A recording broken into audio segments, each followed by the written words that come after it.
video, I am going to show you how to disable the automatic updates in Windows 10. We want to disable it through the Windows services. So for that, we touch on Windows and R. We go to services.msc. Near here, we go to bottom and we find the Windows update. We double click on it. We change the startup type to disable.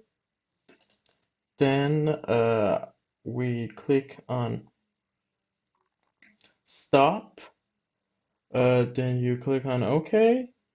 And when you do that, your system doesn't update the Windows automatically.